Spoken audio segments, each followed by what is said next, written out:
we want to determine the following limits if they exist.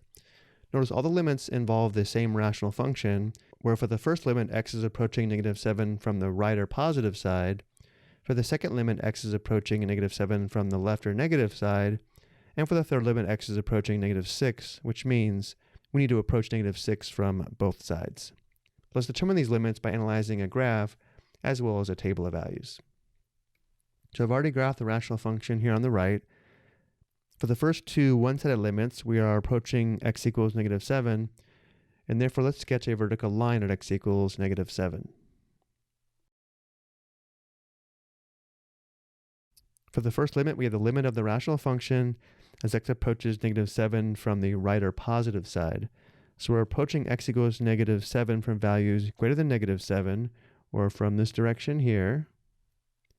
As we get closer and closer to x equals -7 from this direction or from the right, notice how the function values decrease without bound and approach -infinity. And therefore the limit of the rational function as x approaches -7 from the right approaches -infinity. This does indicate the limit doesn't exist, but we still indicate it's approaching -infinity. And now if we go to the table of values, again, we're approaching x equals -7 from values greater than -7. So we could start with, for example, x equals -6.9, which is greater than -7. To get closer, we could use -6.99 and then -6.999. So as we approach -7 from the right, or values greater than -7, we can see the corresponding function values decrease without bound and approach -infinity.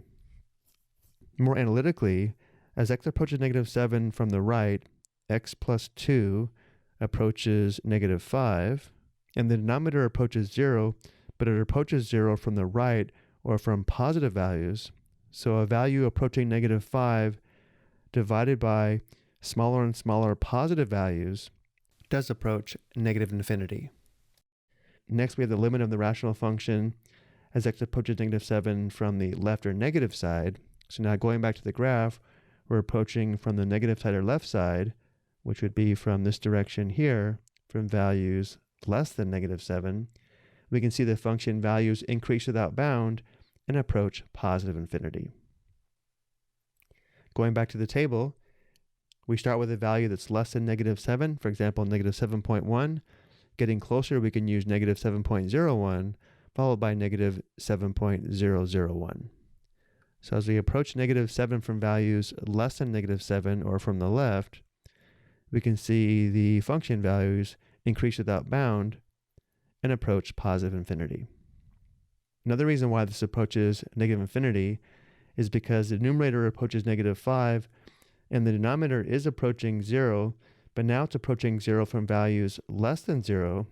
So we have a value approaching -5 divided by negative values approaching 0, and we know a negative divided by a negative is positive, and therefore the function values approach +infinity.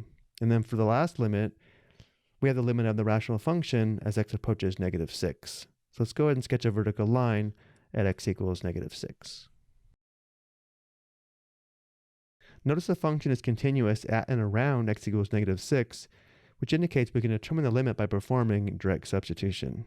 But also note from the graph, as we approach -6 from the right and from the left, we are approaching the same point on the graph, this point here, where the y value or function value is -4, which is the function value we are approaching as x approaches -6. But let's also verify we get the same limit by performing direct substitution. Substituting -6 for x into the rational function, we have the quantity -6 plus 2 divided by the quantity -6 plus 7, which does give us -4 over +1 or -4. I hope you found this helpful.